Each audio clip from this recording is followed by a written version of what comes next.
Welcome, friends of the Greasy Shop Rag. Today we're going to do something a little bit different, and we're going to kind of look at a day at the shop at my bench. It's not going to be the whole day. It's not going to be all the repairs, and it's not going to be any customer interaction. Just a sampling of some work that I did at my bench. So the day is going to start out with an Echo QV8000. If you're not familiar, the QV is a quick vent saw, and it was equipped with like a 12-inch carbide chain. Fire departments would use this for ventilating rooftops, things of that nature. This is no longer owned by a fire department.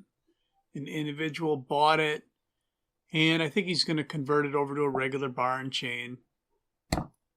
80cc saw. It's a beast. He wants me to get it going because it's not running right. So with all my repairs, I usually start in the fuel tank. This one's no different. I'm pressure testing the fuel line, putting 10 pounds of pressure on it, and checking to see if it's going to hold. Now, looking at that filter, that was due to be replaced. Went and got a new filter, and we still had 10 pounds of pressure on the gauge, so we don't have any holes in the fuel line for sure, and the carburetor's tight, at least up to the needle. So we're just going to tuck that away for now and continue looking this over. I noticed that the grommet leaks where the fuel line comes out of the tank. When I go to order parts for this, I'll have to make sure to get a grommet coming. Yeah, it's seeping a little bit right there. Not really a drip, but it's seeping pretty bad.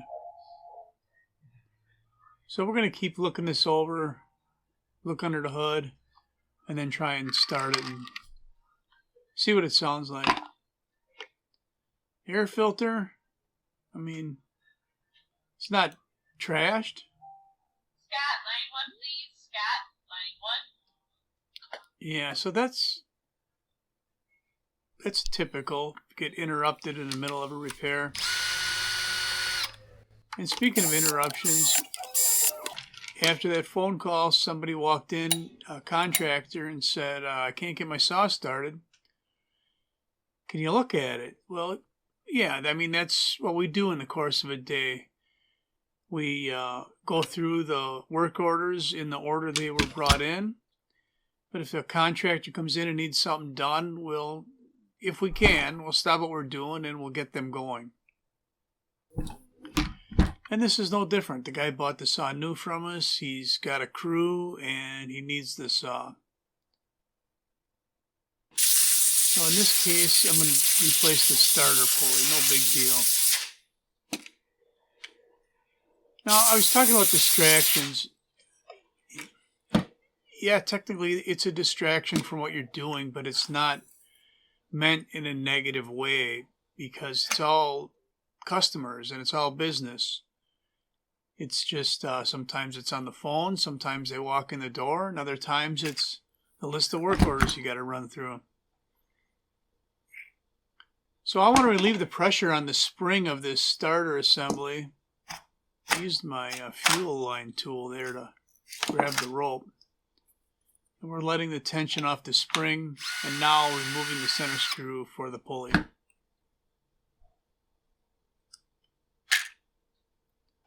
There's a cover or a cassette that holds the spring in place, so it's not going to jump out and bite me or nothing like that. All this dirt and grit that's on the face of this plastic piece, it's not helping the situation. I mean, if it's the plastic pulley against that plastic cover, they slide just fine. You don't need any lube. Lube just holds dirt. These screws were loose though.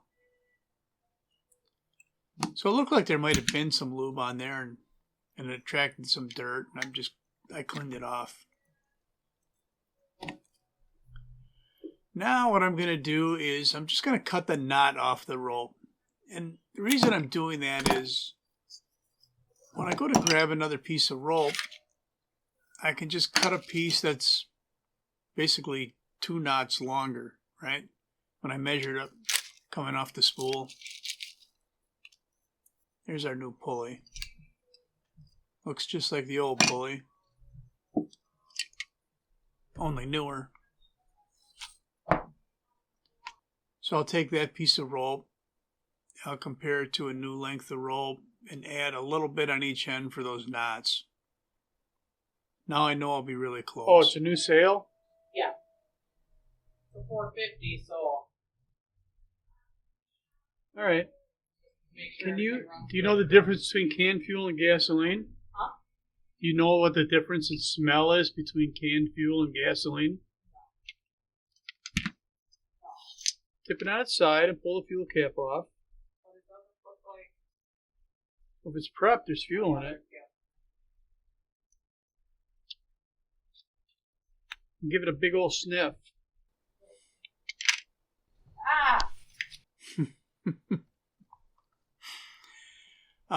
Now that was a coworker that I was talking to there. And it's a distraction from the video, but it's not a distraction in my day. It's part of why I'm there. All right, our new rope is, we got a knot on one end. We put it through the starter pulley. We pushed it through the eyelet in the starter housing. You want to make sure you look at the eyelet and make sure there's no sharp edges on that eyelet anywhere. That metal eyelet can wear out, end up with a groove in it or something that might cut the rope. So it's something you always want to look at. Push the rope through the handle, and I'm going to put a knot in it. And I think if I remember right, I kind of do a little magic trick right here. Bang. Where'd the knot go? It's gone. Put another knot in here. We're going to use a figure 8 just so it's got a little bit more bulk. Doesn't pull through the starter handle. There we go. I like to try and tuck the string in first.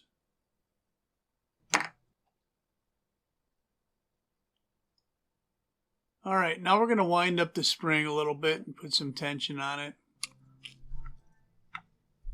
Just use some common sense and make sure you turn the spring the right way.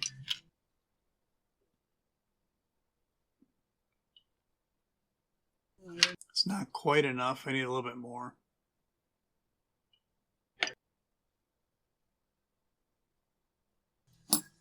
Get another wrap on here. That feels good. Now I'm going to pull it all out and make sure that that spring isn't bottomed out.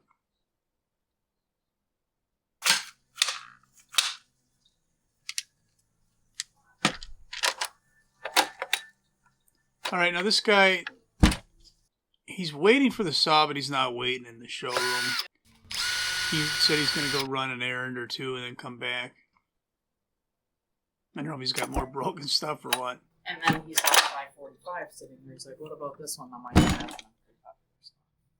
it's not, but if someone's just looking to save money and they look at the 550 and going, oh, I don't know.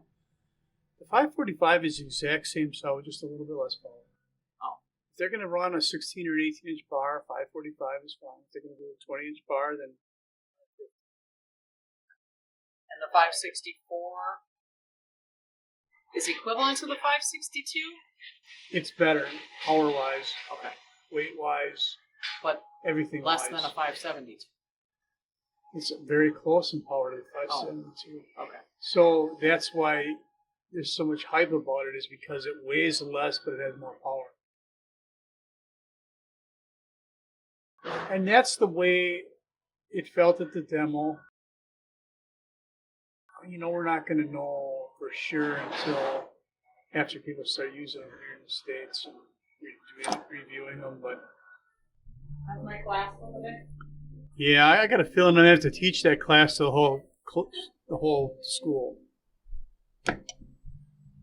All right, that was just a little discussion about a couple different chainsaw models.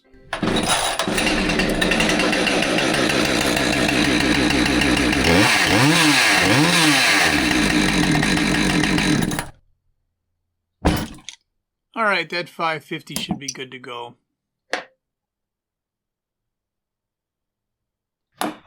Now let's get back to the echo. Don't remember exactly where we were. There's fuel in it. That's the one bad thing about distractions is, for me, sometimes I got to do things over again because I don't remember where I left off. It seems silly. I mean, it was only 20 minutes ago, but it's the way it is. So we're going to look in the cylinder and make sure that it's good and clean and shiny, no scoring or any of that. When I pull out the spark plug, I notice it's a resistor type plug. And I didn't expect that. And later on I went and looked, and it turns out that in the beginning that was a non-resistor plug, and then later they switched it to a resistor type plug. But I didn't look up if the coils changed or not, so we're going to put this plug back in and try and start it and experience what he was experiencing. I don't always do it that way, but I don't know where this one's going to end, so I don't have any preconceived ideas of what's wrong with it yet.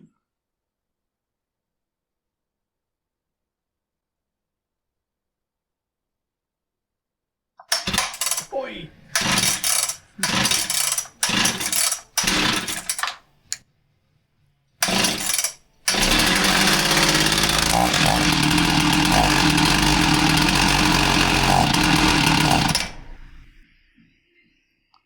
It didn't run very good, did it?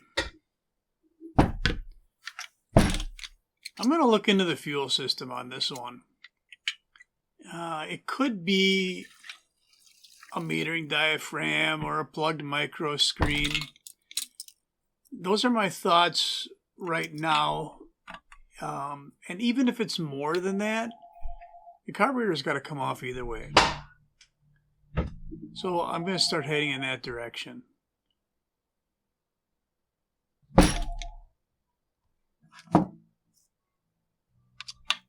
This carb's pretty easy to take off. There's one added step that you don't normally have. And I'll show you that when we get to it. So there was one screw going down on the air filter adapter. A couple screws. Did I say air filter adapter? I meant carburetor bracket. So the Neanderthal knuckle draggers are making a lot of noise on the other side of the shop. Usually I can edit most of it out, but it's all part of the workday and another distraction, right? So here's our main fuel line. This is the one that's going to go into the tank through that leaky grommet and have a filter on the end of it. There's our impulse line. And here's our idle adjust screw. And this is going to have to come out to remove the carburetor. And right now I'm just seeing how many turns open the throttle shaft is from the point where the screw first starts touching it. Just so I have a reference and I can get back to that point when I put this back together. It'll make things a little easier. So there we go, we've harvested a carb. And it doesn't take long to notice that the intake boot is jacked up. Huh. Yeah, huh. Look at that.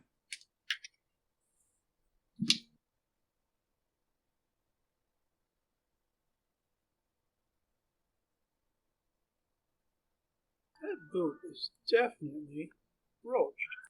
Yep, it's definitely roached. Super massive air leak. 100% explains the way it was running. So here I am sitting at my toolbox looking up parts on the Echo site. We're going to need that grommet. We're going to need a boot. I don't remember what else I ordered. But because I'm ordering stuff, I'm not going to be fixing this right now. It means I got to gather everything up and put it away. And I'll have a puzzle to put back together when those parts get here.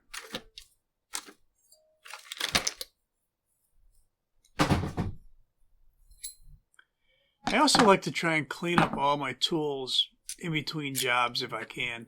I mean, if somebody brings something in and I fix it right away while I'm already working on something else, that's different. But if I'm done with this project for the day and I'm going to grab another project, I like to start from the beginning with all the tools where they belong. I almost forgot that throttle rod right there. So this is a case where another contractor walked in the door and he said, I got a crew and I need this fixed now. So here we go. He burnt the belt on his K760 cut and brake. We're going to put a belt on it for him. This job, it's not bad as far as how to do it. A couple things you need to know. He's just dirty.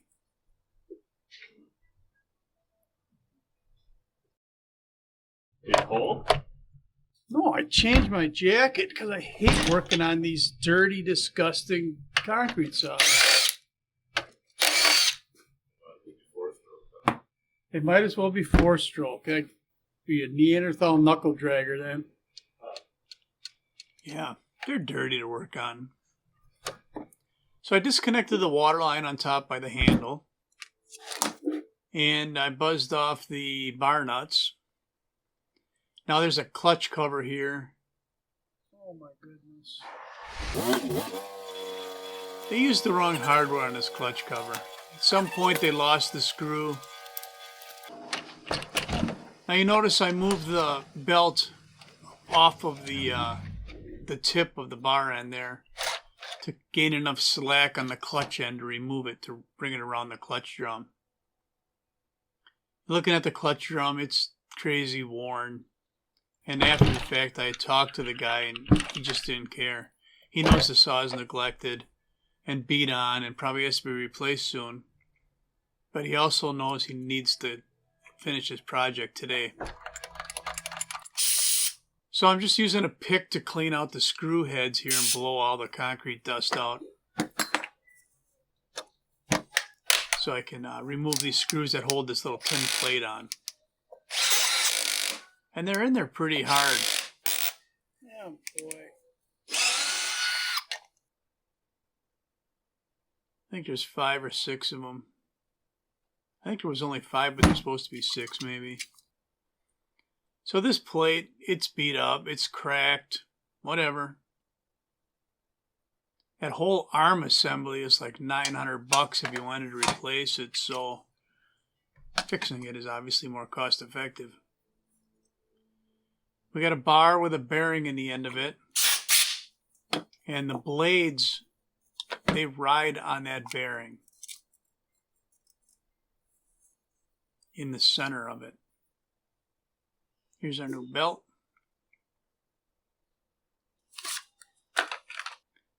And basically, we're just going to lay the belt in here.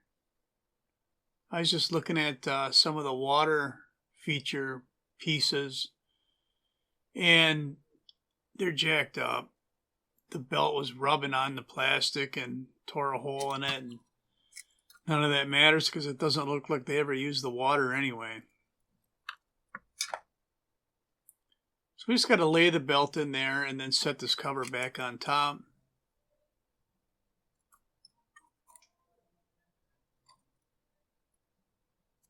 And run the screws back in.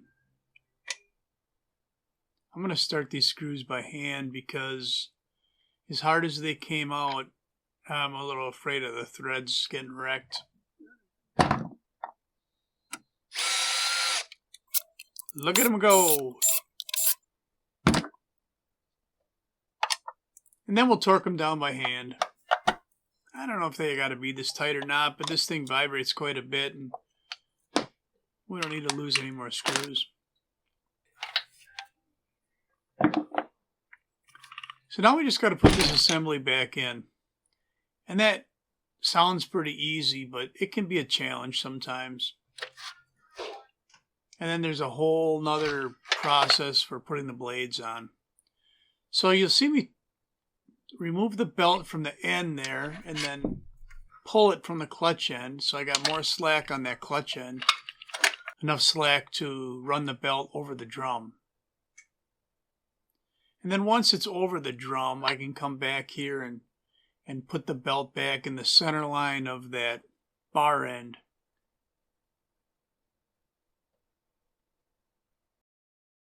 Will you take this that notepad over there that's got the belt on it, the part number? This belt, I guess. Okay. You can bill them for that plus labor. How much labor? I didn't look at the clock, but by the time I get done messing with this, it's probably going to be at least 20 minutes. 20 minutes? Ish. A half hour. I don't know yet, to be honest with you. Okay. I can do that. The way this is going, maybe a half an hour. Something is not lining up here.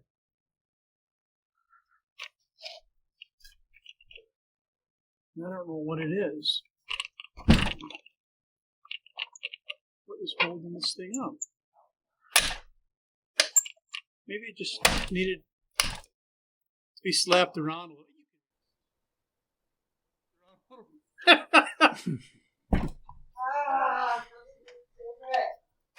Alright. So we've got the arm back in place. And we're putting the clutch cover on it.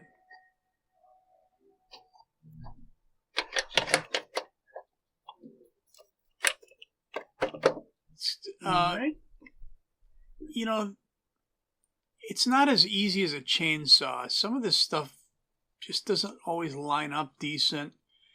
And then the tensioning process is something else. Now, these blades each have a ramp on them that represents basically half of a pulley. And when they're sandwiched together, you have a full pulley that the belt rides on. So what I do is I snug the bolt, and really the belt is sandwiched between the halves right now, and it's not riding on top of the grooves. So let me get a stop here just to hold the blade. Put the stop in there, and I'll just snug the screw a little bit. Nothing crazy, just snug it. And then we'll roll the blades. And that rolling action gets the belt to ride up into the V part of the groove of the pulley. And then I snug the bolt, roll the blade, the belt moves up into the groove higher, and then the bolt's looser. So we tighten the bolt up a little bit.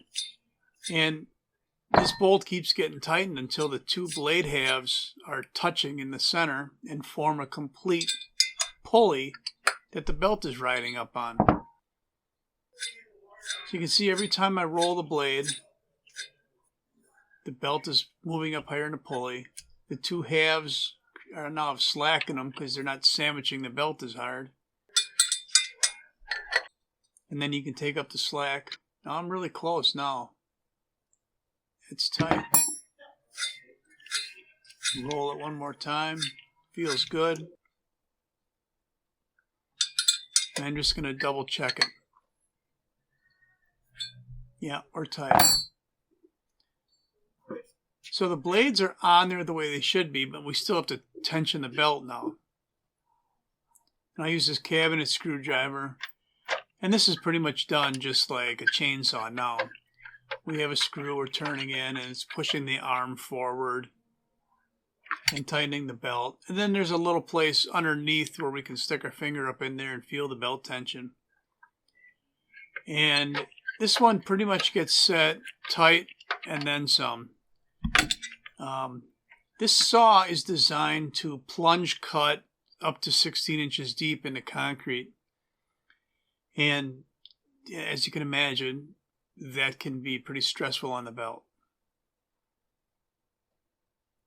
So it's a matter of adjusting the screw, checking the belt tension, and just keep repeating that until it's good and tight. Then we get the nuts tightened down and we're all set. Now I'll run this thing and then just double check that belt tension. We got fuel in it. Let's see if it starts.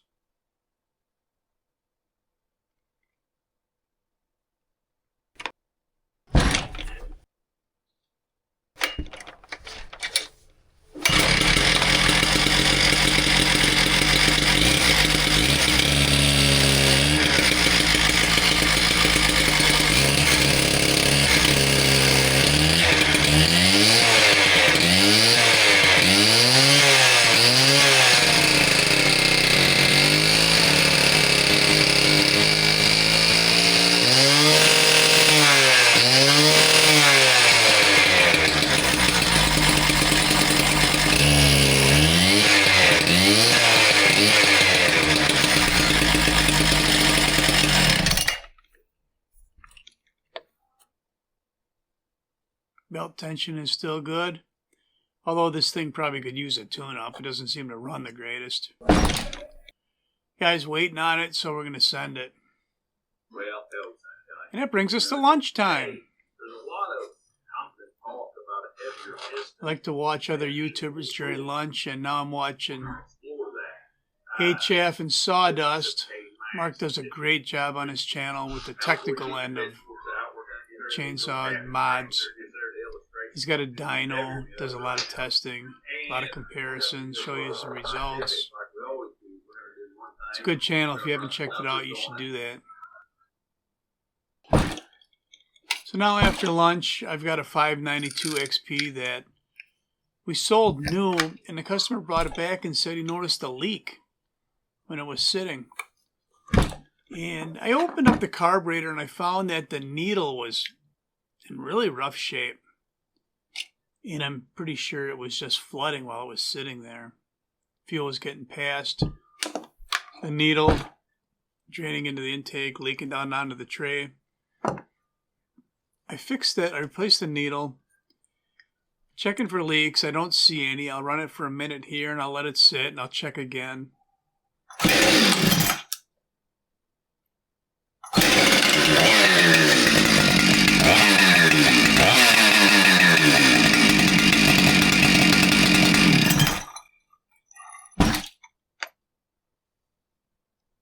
I mean, there's no leaks right now. We'll let it sit.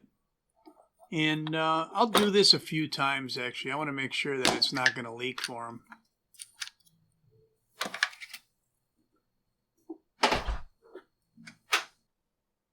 All right, what's next? I got another project that's been sitting on the bench. And that's not it, actually. The customer brought me 2 concrete saws. And this is the one we were looking to work on. This is a K770, and it needs a carburetor. There's our old carb. Here's our new carb.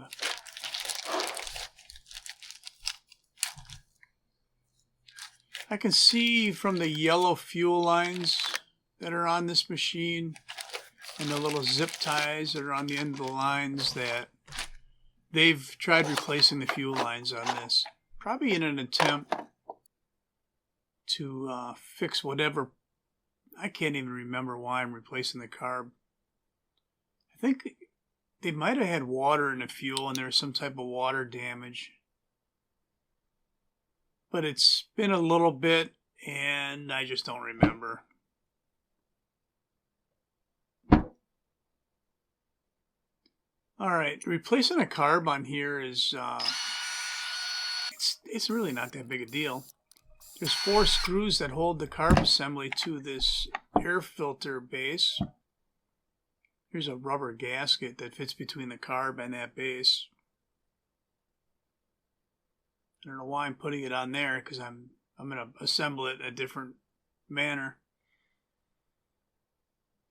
Then you have your intake boot. You always want to check these things for cracks, because it's not uncommon for there to be a crack in one of those boots. That was the impulse line that I just had a problem pulling apart there. And we just put it back together the way we found it, right? Push that impulse line on. And they got a little zip tie on there, which probably isn't necessary, but I imagine it backfired once or something and blew that line off of there, so they zip tied it.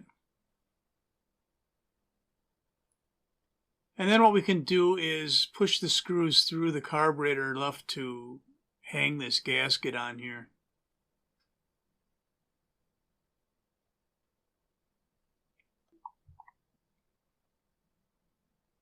And once we get things lined up, we just run the 4 screws back in.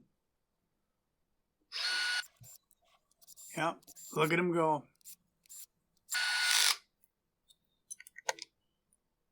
All right, that looks good.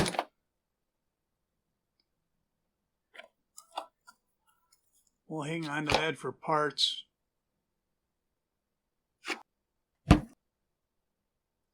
So what else do we got in the bag? Dump it. Not much except for our throttle rod. Some other piece, a screw. So the throttle rod gets connected to the side of the carburetor. And then we'll let it hang there.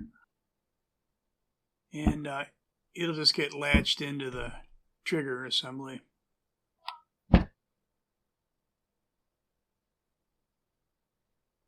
So this whole carb assembly, the bottom of it sits in a channel at the bottom of the cylinder. Here we're putting the main fuel line on the carburetor. And then once the bottom of the carb is in that channel, the top of the carb is a single screw. You kind of rock the whole assembly forward and run that screw in there, and it's like a flat face connection between the intake boot and the cylinder. Here's our fuel line that goes to the purge bulb. Kind of get the throttle rod lined up a little bit. When we drop it in there, and that was just our fuel line plug, we have to get that choke rod on the carburetor dropped into the catch on the blue choke handle.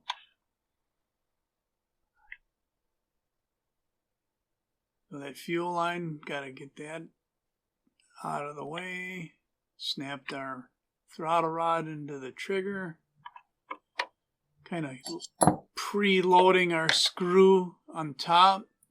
Taking a screwdriver to push the bottom of the carb into that channel we talked about. And then run the screw down. And some of you might have done this job and say, well, that looked really easy. And sometimes it goes right in there. Other times, there might be 5 minutes of video that we don't even want to show because it just takes so long to do it. Sometimes it's a pain in the butt, sometimes it's not. So we got our new carburetor on there. Let's see if this thing runs.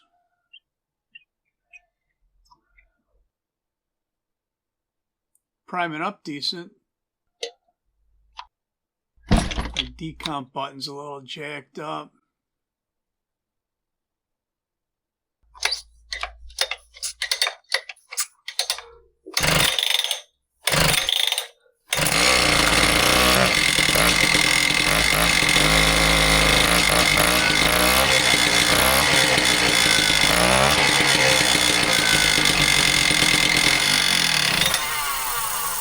it did start and run, but it's going to need some adjustment. And I'll do that adjustment outside at a later time. Drop it in a piece of concrete and tune it. Right now, I want to button it back up. And there's these little square nuts that go into the sides of the chassis. And they're designed to hold all the air filter base and all that in place. And I see 3 of them there. And I think 2 of them are still in the saw. But one of them decided to play hide and seek. And I'm going to have to go on a little expedition here underneath the toolbox. And sure enough, it's under there. Typically, stuff that falls off this bench drops, hits my boot, and goes under the bench. The good news is I found it. So these nuts, they're not symmetrical. They have to go in a certain way. I'll pop one out of here and show you what it looks like. There's a tapered edge that goes in first. So we'll get all 6 of these in place. That one was already in there.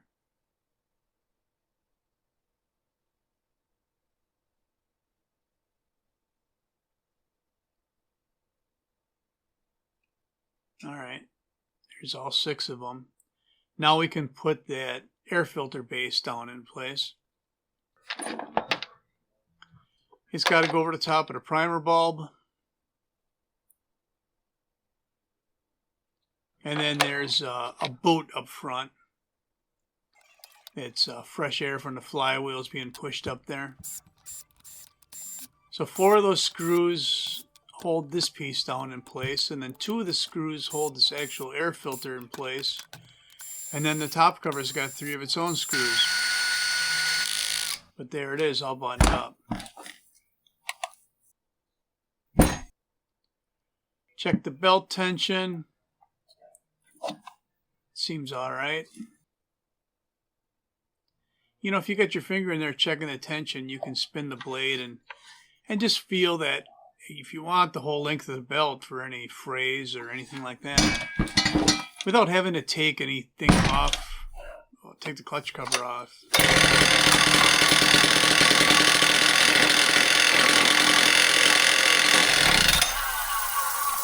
Yeah, it didn't run right. We'll get that tuned up later.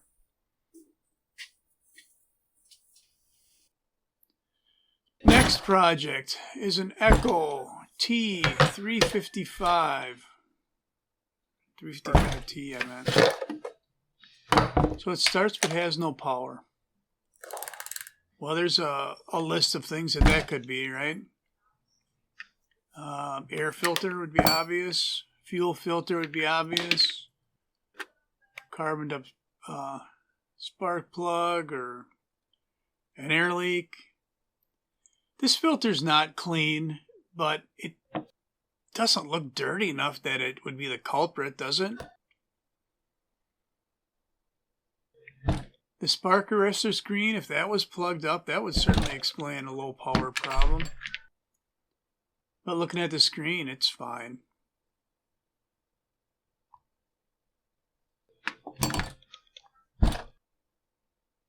Well, what do we got in the fuel tank? Let's take a look in there.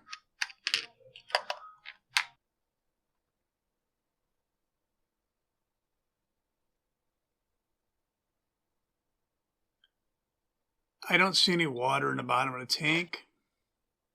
The fuel smells fresh. And the filter looked decent. So what I'm going to do is I'm going to run this and see if I can experience the low power issue. It primes up decent.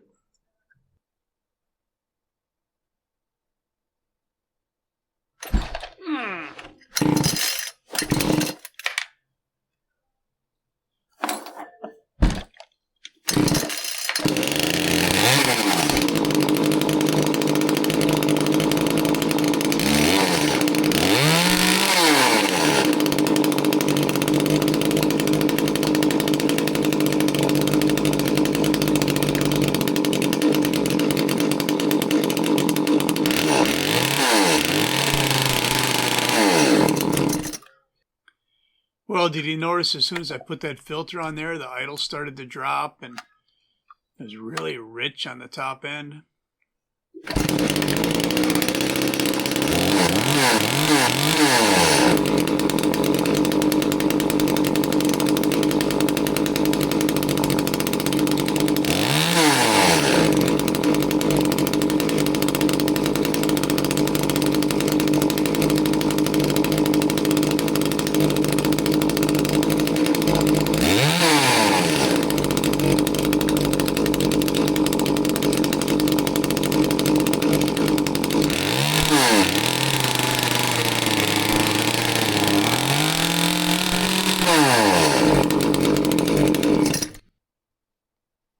Clearly, the air filters are an issue.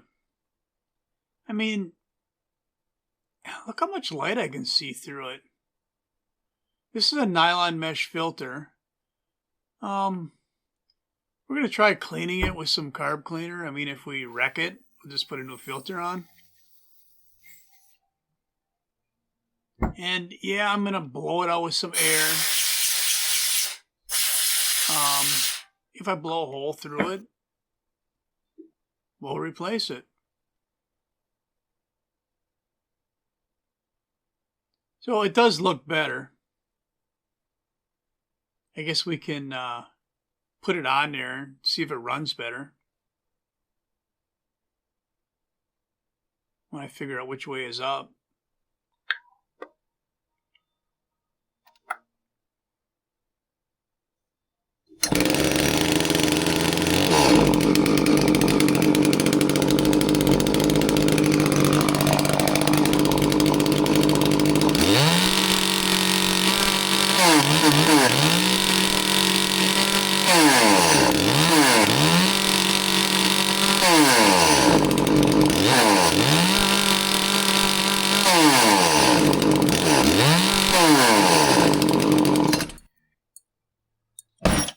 Well, that ran pretty good.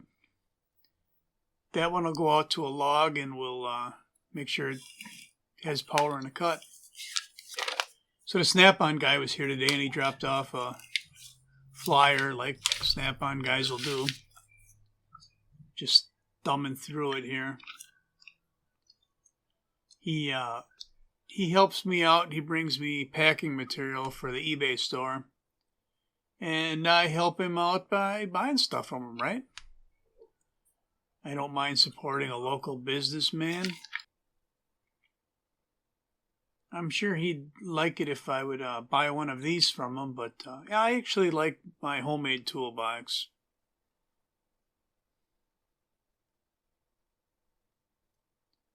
So the last project of the day for me is going to be a Yamaha pressure washer.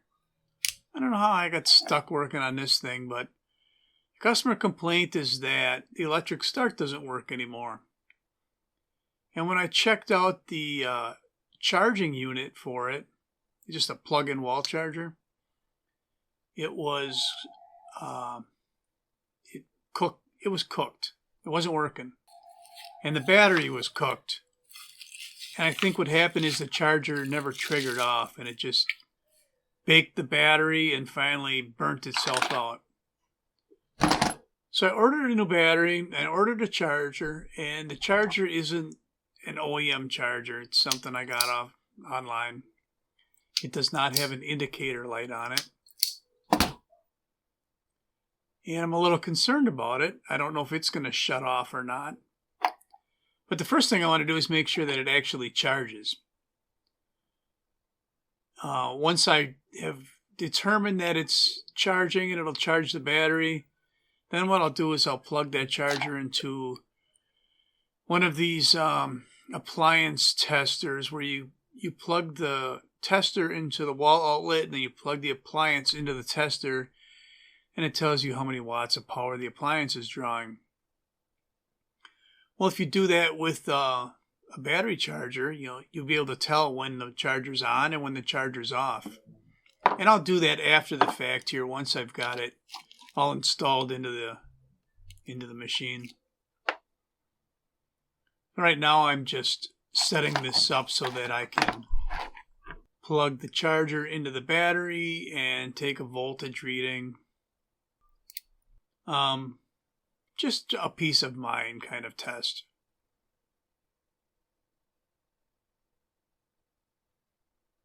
So this plug is similar to the plug that's on the machine itself. And what you have to do with this when it's on the machine is you either plug in the charger or you plug in the battery. That's why it's got this kind of quick coupler on it. And testing it here, you know, everything looks normal. And then I'll unplug the tester and just, you know, whatever. Everything looks like it should. So that is the last repair of the day for me. I hope you enjoyed the ride. Gonna head home and call it a day.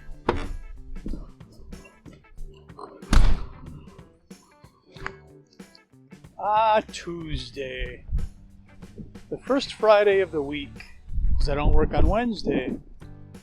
And then Thursday, the second Friday of the week, because I don't work on Friday. And then Friday, the third Friday of the week, because, well, it's Friday. Thanks for watching. Later.